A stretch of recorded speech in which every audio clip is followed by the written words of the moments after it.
Dawn Montefusco, and this is Write Because It Matters. And today we have Beth Banning. She's a best-selling author, inspirational speaker, and spiritual catalyst who has written numerous books, including the Meditation for Life series and her newly released book, Interviewed by God. She has also co-created the Pathway to Personal Freedom and the Art of Conscious Connection seminar series. After many years of integrating this consciousness-shifting work into her own life and teaching it to others, she experienced a profound reconnection with God that turned her life upside down. This radically changed the way she perceives the world and functions in it. Beth now lives her life guided by her inner source of divine wisdom. She's committed to helping others discover this for themselves and to fully experience the essence of who they truly are. Oh, that just felt good to read. Hi, Beth. Hi, Dawn. How are you today? I'm great. I'm so happy to have you here. Yeah, I'm happy to be here. I'm excited. I love what you're doing. Oh, thanks. Yeah. Well, let's jump right in. So tell us a little about your business and what led you to become a coach and a writer. Oh my gosh, what led me to do that? My whole business, my whole coaching practice has changed over the last 8 years so dramatically that, when people say, tell me about your business, I mostly go, it's me at this point. My business is me. Nice. So I use myself as kind of a learning laboratory. And for many years, gosh, almost 20 now, my husband and I have been doing relationship and communication seminars, workshops, those kinds of things. So that was kind of our business. Mm-hmm. And then I went kind of like, as you said in my bio, is I really went through this, I call it like more of a spiritual expansion because, awakening or those kinds of things, they've got so much gravity these days, but it's really, it sounds like, you awaken and then you're done, I'm like, oh, okay, now I'm awake, I'm done. And that's all there is to it. And it, it's so different. That's my experience of that is so different. It's like I expand into new life, like a new way of living, and I keep expanding. So, I'm obviously not done yet. So. But what I've come to discover for myself is that if I just allow myself to be led by what is calling me forward, then my life is, I don't have words for it. I want to say joyful or blissful or happy or, all these things, but it's everything. It's not just those things either. Like it's flow, it's call it. Full and rich and, and juicy. That's what it is. And there aren't just like, oh, I'm always happy. There's things that go on that are, sad and disappointing and all those things, but life is rich. Yes. When you follow your guidance. So really that's what I'm teaching now and that's, pretty much my business now is how do you do that? How do you stay connected and in touch and in tune with what's inside of you? Telling you, always. And, I say telling because it's always there telling you, but you don't have to follow it. And then your life goes whatever way it goes. How do you follow it? How do you stay in the zone or in touch with it? What would you say is your moment of, I'm off track a little bit. Let's go back this way. Yeah, it's such a good question because it's not such a simple answer. Yeah. And again, what I've been coming to myself, I'll give you a little tip. The easiest way, and we use it in everything we do, is use your discomfort as an alarm. Awesome. We are not meant to be, well, let me put it this way. The discomfort is telling you something. Yes. If nothing was amiss, you would just be like flowing, So the discomfort is telling you something and it's telling you different things and there's different ways to play with it once you've caught it. But in this culture, in many cultures, discomfort is kind of the air we breathe. Yes. Do you know what I'm saying? So it's hard to notice it. When am I comfortable and when am I uncomfortable? And what's really funny is most of us run around looking to be comfortable and trying to avoid discomfort. So, I mean, that's how we live our lives. Yes. So there's this kind of crazy, weird tension we live in all the time because we're trying to avoid discomfort. And you know what they say about avoiding things, You get more of it. Exactly. Right? Yeah. So it's not, so it sounds so simple, and it is. Catch your discomfort, it's an alarm, but then try to do that. Yes. And that's that really beginning part is such a profound practice. Is, I am uncomfortable. I wasn't a second ago, and now I am. Yes, you know? So that's really the beginning part. I think that writers in particular, too, we're silent, we're in solitude, we have to face that inner world. And so we also, to some degree, at least what I teach or what I even experience is the difference between resistance and the discomfort that's, and the discomfort that's, I remember you. And you know what? We're going to put you aside right now. I'm going to stay here. And I almost feel like when you, that resistance, if you surrender to it as a writer or an artist or creator, it kind of dissolves.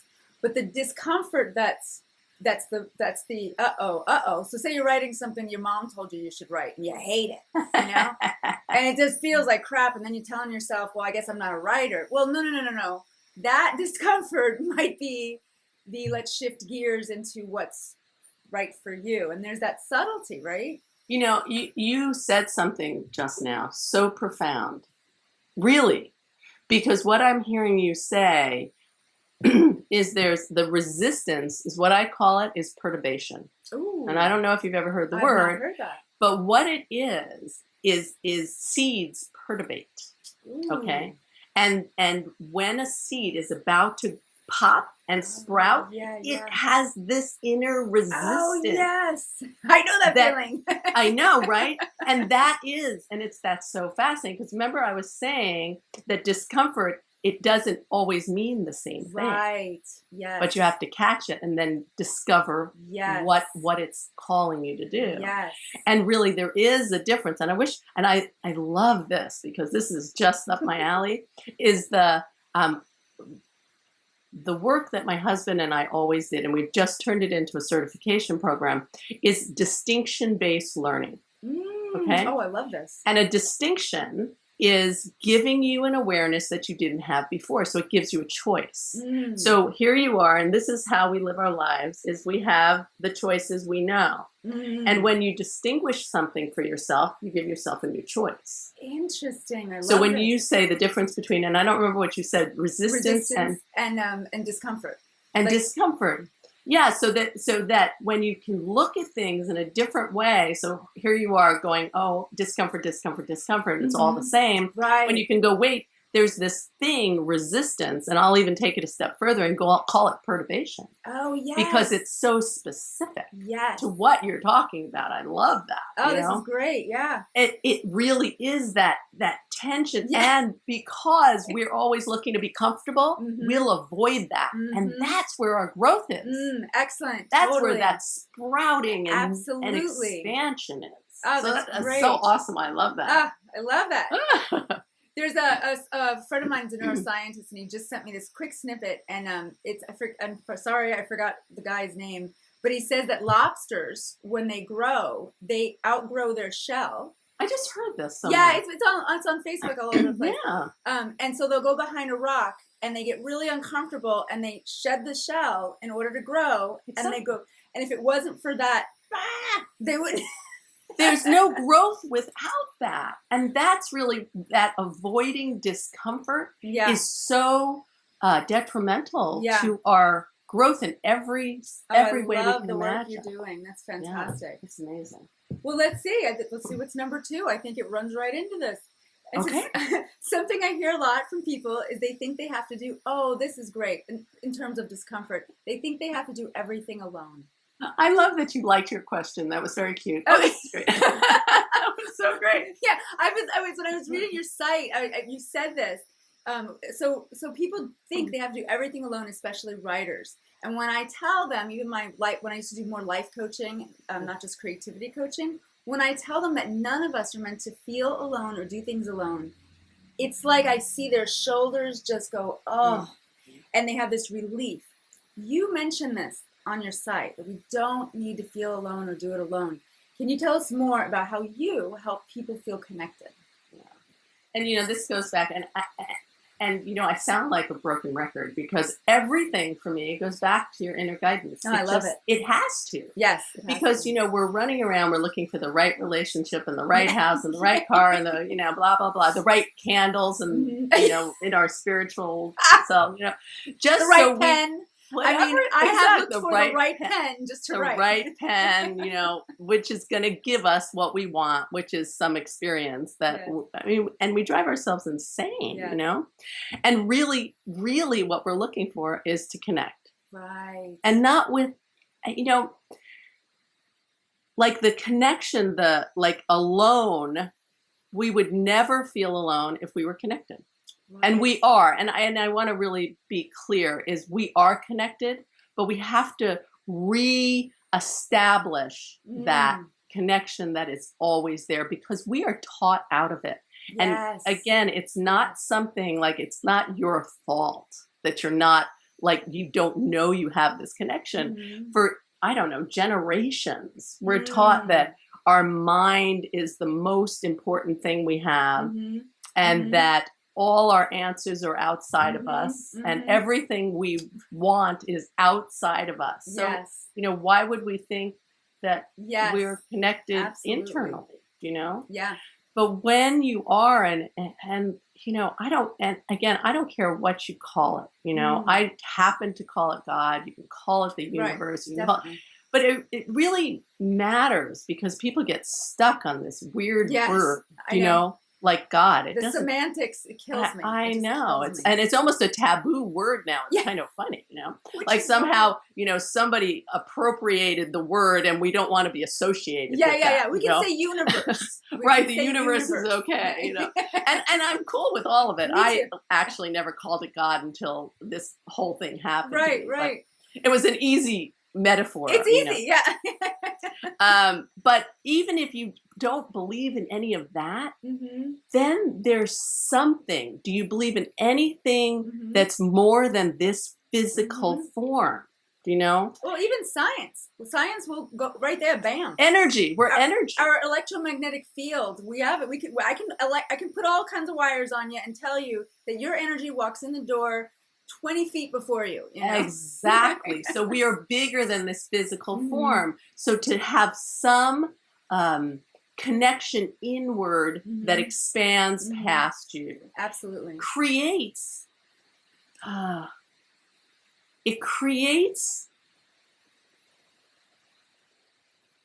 like I can't find a different word than connection. Yeah, no, I get it. Because we're all, if you go, what is it that I truly want? Is I want to feel a part of something. I want to feel connected. I want to feel loved. Do you know? And all that comes when you reconnect with that source of you that we've disconnected from. It's interesting when you're saying that when I went silent as well to try to see, not just as a person in a doing life, but as a writer. And I thought, oh my gosh, what came to me was usually I get up, I go over to my bookshelf, and this isn't just for writing. This is when I feel disconnected. Yeah. And I just kind of glaze over it. I've heard hundreds of writers say this, as well as spiritual teachers, and just pick, right? Open and read. And all of a sudden, there's a message, there's a connection, there's something there, and it goes, oh yeah, there's all this.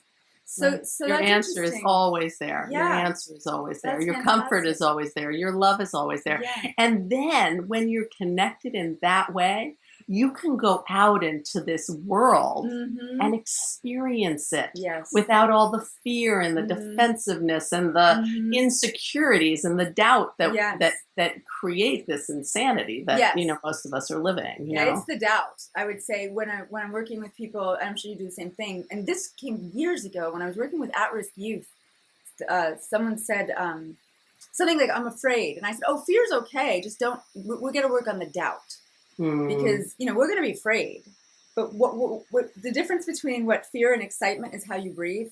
So they say, yeah, it's the other side of the coin. Yeah. And so, doubt is that's where the disconnect comes, and then that expansion. I love that.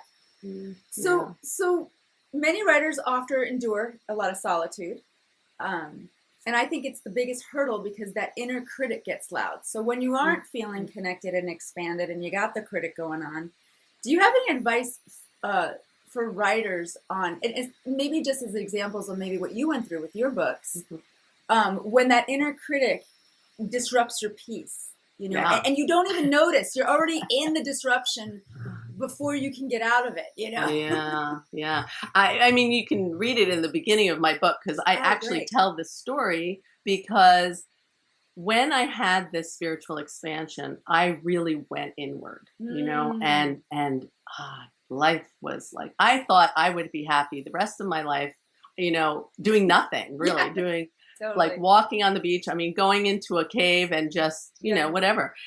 And I was guided to write this book. So I didn't have a plan to write this book. Wow. It wasn't even like calling me in the typical like, ooh, juicy, I want that, kind of like in the world kind of stuff things call you. I was told to write this book, and I was like, okay. I was really enjoying my life, so I was like, I'm not sure I want to, yes. But I committed to following my guidance, and I started writing, and I have never had anything be so hard. I did not expect you to say that. I know. Because it wasn't like I wasn't even a writer before. I had written articles and, curriculum. And I mean, I was a writer, I wrote all the time. Yes. And this was being hard. Wow. And it was so weird because my life had become so easy, Yes. So I was like, I actually, it pissed me off. I was like, wait a minute, you want me to write this thing? Then why is it being so hard? Because I assumed it would just be easy. It would just flow, it would just come through me, right? Yeah. And it wasn't doing that. So I got upset, and I said to God, what is this? If you want me to do this, I want it to be easier. I want something. And I had heard this strategy for writing a book, which was get interviewed. Oh, yeah.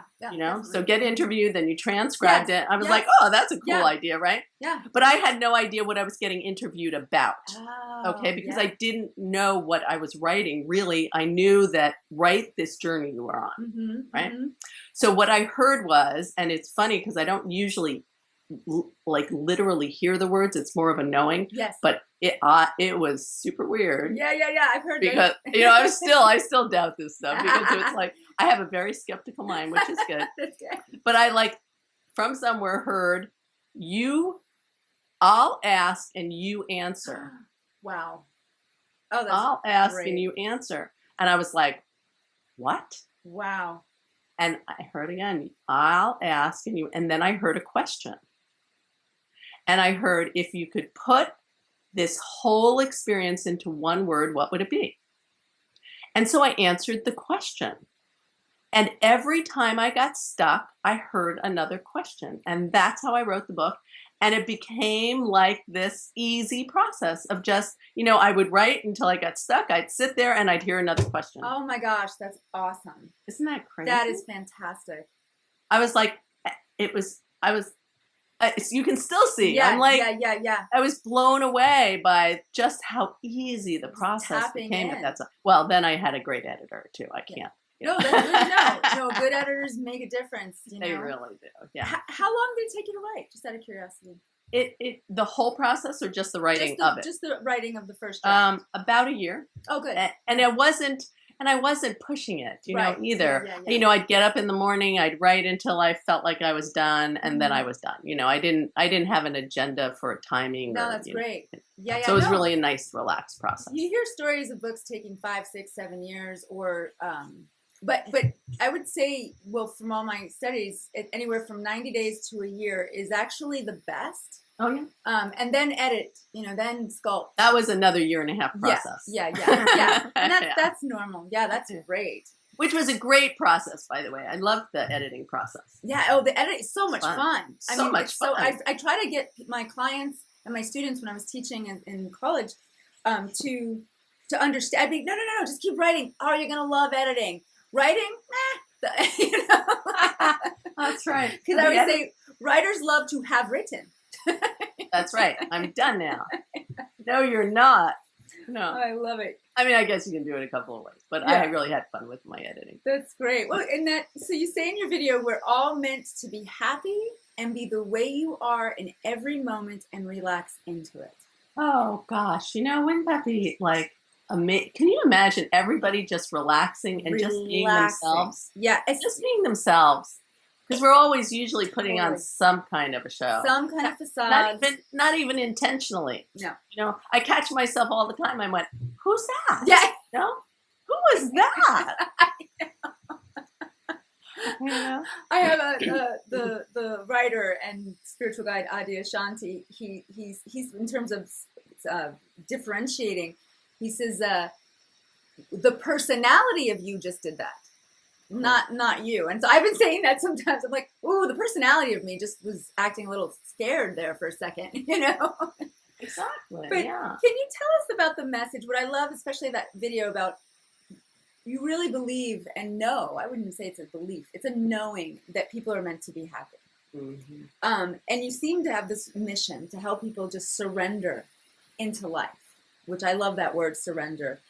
And then to take it a step forward, the creative process is a type of surrender. What do you think about that? Oh, for sure. I think any creative process, not just writing, but any of it is really, I think life is a process of surrendering over and over and over again. Yeah. But some people feel like they have to create, whereas I feel that the message is to surrender into the creation. Yeah. And again, I can't even help it. I sometimes try not to go back to internal guidance, but I can't even help it. No, I love it.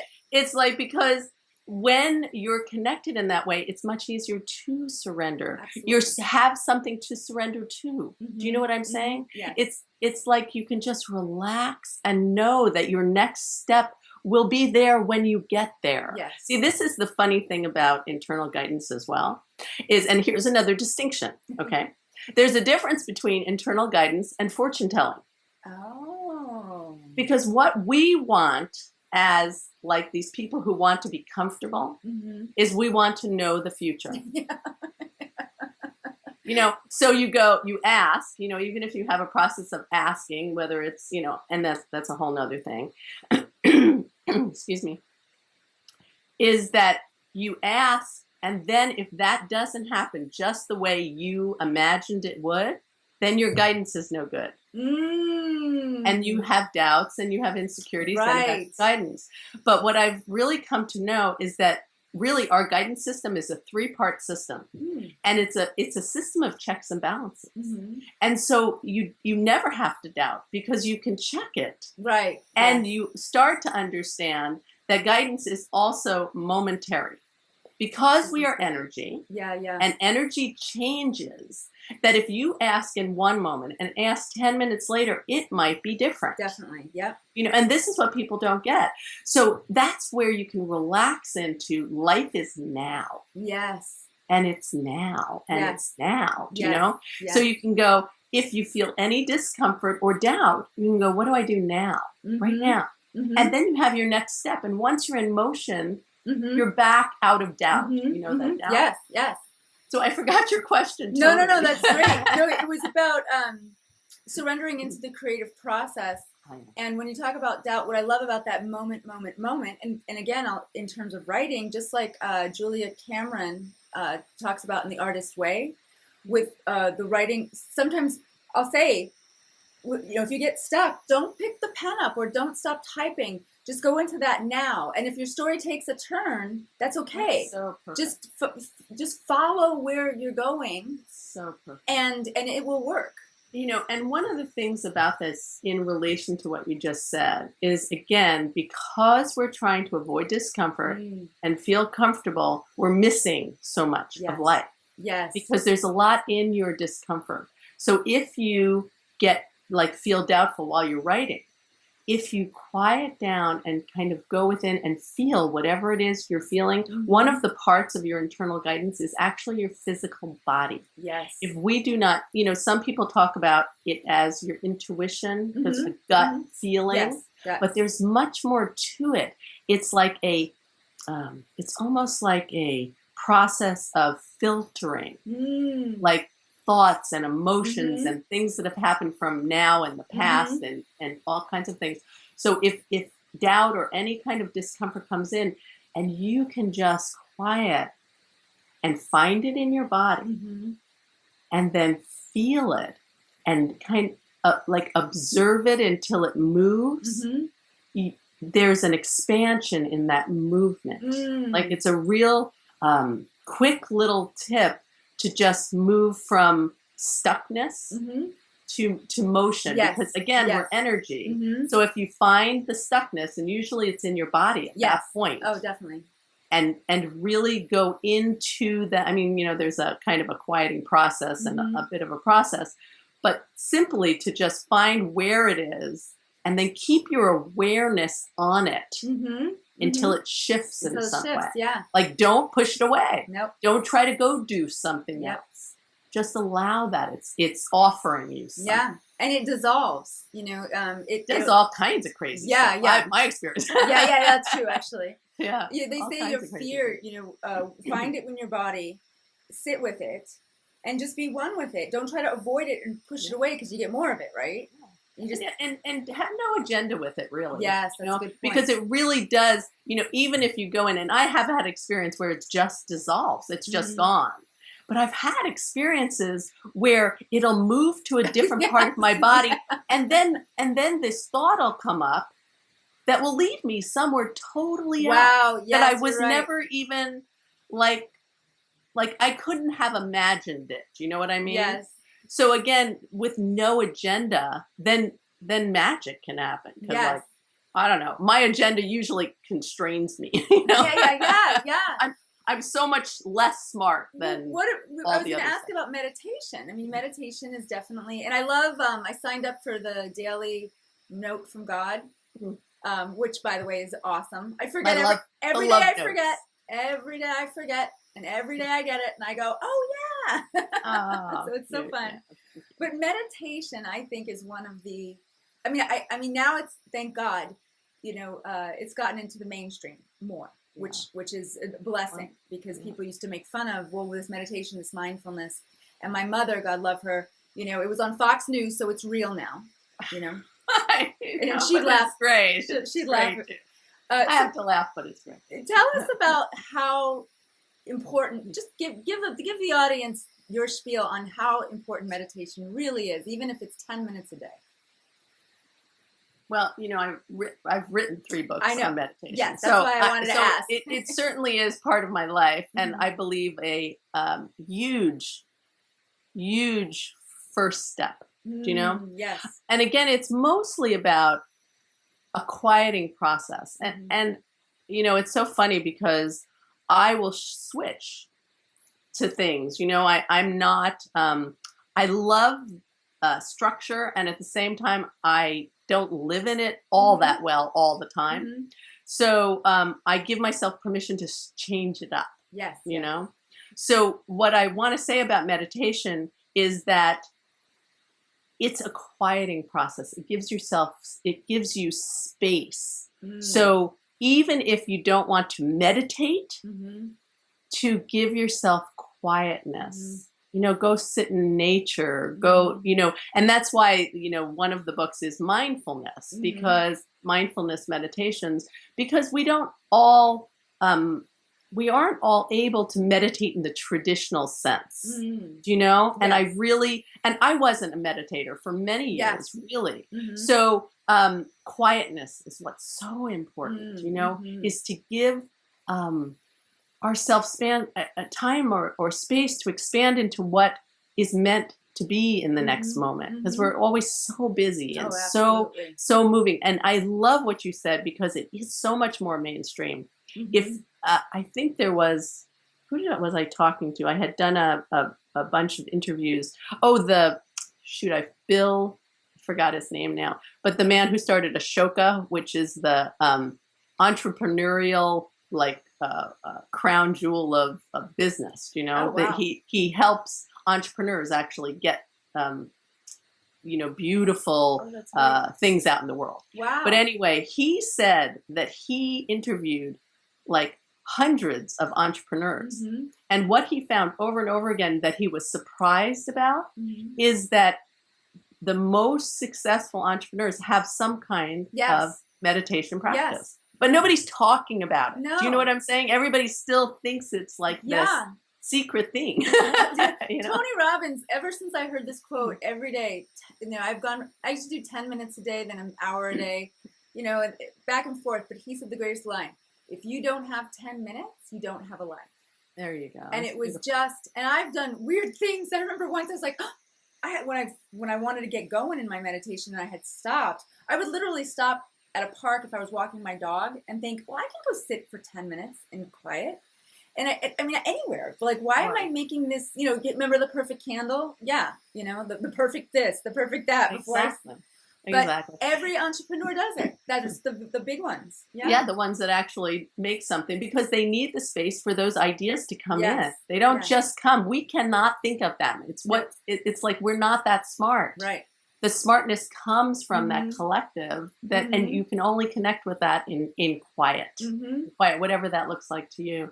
But one of the things I did, if people do want to start like a meditation practice, a traditional one, which I think is fabulous, and I have one, is to give yourself permission to sit only as long as you want to. Oh, that's fantastic. Because I know some people go, oh, I have to do it for 10 minutes. And then you're thinking about 10 minutes. Yeah. You know, you're not quiet. Yeah.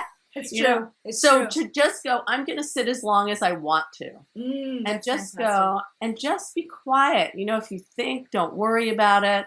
Just be quiet for some amount of time every day. Some amount of time. And I also think, as a writer, again, I'll say, when you sit down to write, it gets quiet. And if you're not comfortable with that moment, that's so brilliant. Yeah, you know, you get edgy. That just then you know, you're like, well, I'm not used to this space. That is so important. It really is, because it is a different like sense than we usually have in that space. Yeah, I love that. That's great. So great. Yeah, so great. On a more, you know, I guess, left brain traditional question, what message would you like to give to people? Because I think this is important, and people are just now understanding that a book is a fantastic way to grow any business. Because we want, ideally, if you have a business, you want people to know about it, and you probably are pretty good at something, and you probably have great stories around that to connect to others. So how has writing, I know you're a writer, but how has writing the book, even the latest book, helped your business?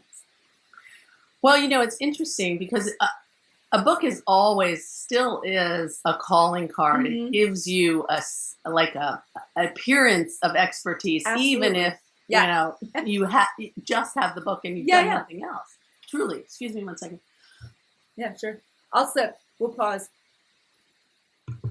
My throat got all caught up on something. So in that way alone, it's like an important thing to have for your business. It really is. I agree. And, you know, even like I said, I wrote 3 meditation books, and, you know, because my husband and I always did the relationship communication, we also have 3 marriage books. Okay. And they aren't very big. Yes. You know, they don't have to be like Interviewed by God is big. You know, it's a real book, you know. But the other ones don't have to be. And I actually not only are those a calling card for like interviews Yes. and all kinds of things, just when you're talking to people, but I actually made quite a bit of money with them for a while. Fantastic. And I, I didn't at all plan for that. It was more like the calling card thing. But, it's amazing what you can do if you're paying attention to them. Yes. What you can actually do with the book, like financially wise. I was shocked. Absolutely. I was shocked. I mean, public speakers, that's how Jennifer Powers, who you saw in the last interview, she didn't have a book, and then that helped her. And when I went to your site, immediately, if people can afford to hire you right away, or they're busy and they're not sure, or they can, a book is something I can grab. Like I can get Beth Banning in my living room and hang out with her, So you can totally do that with this book. I forget how intimate I was in the book. Oh, I'm so excited to read it. You have no idea. It's so funny because people start telling me about my life, and I'm like, how did you know? And I forget, that I am in your living room. Oh no. And what about getting personal? I coach a lot of people on how the private world is the universal world. It is, a space. And as long as you feel comfortable, there's I think a difference between authenticity, transparency, and intimacy. But in a writing sense, I think that if you dabble in all of those, people go, yes. Even if their life is different, there's an essence there that really, when you say expansion and connection, that allows for that connection to happen. Yeah, it's so funny because my books are very different from each other. Like the meditation books are very, like, I'll teach you how to meditate, but the Interview by God is such a personal book. And, when I was writing it, I asked God, I was like, why would anyone care?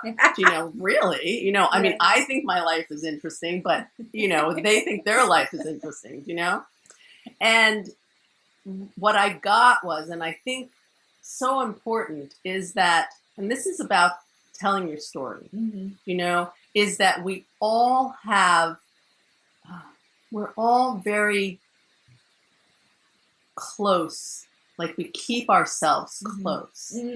And when we open up, we have life, that's when life happens. Yes. And what I was told is that when I open myself in such an intimate way, that I'm giving permission, I'm not, but that people feel more comfortable to open themselves up. Agreed. So this, the book really is about me, but it's about us all, so it was more like a mirror to go, oh, wait a minute. I had some things happen like that when I was a child. And it really is more of the energy in the book than my stories to help you bring what's up in you for you to look at and then go out and start telling those stories. Oh, that's fantastic. Because we all need to tell our story. Yes. We all do. I mean, that's why I love this so much. And not only for others, but for ourselves. Yes. I had to start rereading my book because I'm doing a lot of interviews now about the book. And people would ask me questions, and I'm like, I haven't read the book in a while. So I didn't remember, those particular pieces. As I'm reading the book again, I'm like, oh my God, this, like, I needed to hear this. Yes. Do you know? Oh, we forget what we write. I go back, I go, you got to be kidding me. I wrote that? And every time I read it, it's like everybody should write their story. Yes. Agreed. Everybody should write their story, if not to get it out for themselves. Yes. I'm really serious. Oh, I love it. I love it. It's so healing. Yeah, it is. It's so healing. Anything else you'd like to give to the audience in terms of writing, connecting, creativity before we wrap it up a little? Yeah. Let's see. Again, I'm going to say, do it. Is go within, just go inside. You have every single answer you've ever wanted. You have all the love that is possible for you is inside. When you connect with that greater source of yourself, you expand into a space that is so juicy. You can't even imagine how juicy it is. And I just want everybody to experience it, because the world would change. Yes, agreed. It would just change. Agreed. We would all just be out there enjoying life. Yes. Yeah. The good and the bad, Yeah. Just experiencing it. I love that. So juicy. Oh, I feel so good just hearing it. Well, tell us about your free gift that you've offered. Oh, yeah. And, it's so perfect because, I told you that story about how I started writing the book and how it became easy. Well, the gift really is that process. Oh, wow. So I think it's like an amazing way to write a book and to lead your life, but it's called the Trusted Advisor Dialogue Process. I learned it from a guy named Tim Kelly, and it's a Jungian process. It's the same thing that Neil Donald Walsh does, how he communicated with God. And it's such a simple process. Really, well, you can get the gift and find out, but everybody can do it. About 80% of the people totally connect right away. I've taught this to hundreds of people, and the answers to the questions they get are so profound. Wow. I hear their answers and go, I could have never have coached them that good. Do you know what I'm saying? I do. So it's all I want to do. Oh, I can't wait to do it myself. And this is, you remember I was telling you there's a three parts? Yes. Well, this is the spiritual part. This is, or at least one exercise to start connecting with that greater sense of knowing than we could ever have by ourselves. So that's what the gift is. Oh, what a great gift. It's cool, actually. I actually just pictured I'm going to go, there's a great park. I'm going to sit down with a real pen and do it. I actually do it with it. Well, I started later. I can do it kind of in stages, but I always started with a pen and paper. Something about bringing it into your hand and onto a paper. You can change it up later, but I always suggest starting that way. So yeah. Oh, that's great. Well, thank you so much, Beth. This has been a fabulous interview. I enjoyed it so much. Yeah, I did too. Oh, you're doing great work. And I look forward to more because I'm going to get your book and connect more. And I want everyone to do that too. And go to her website, bethbanning.com. All the links will be on this page. And I guarantee you're going to have a great time visiting with Beth. Thanks so much, Dawn. Okay, have a great day. Bye. Bye.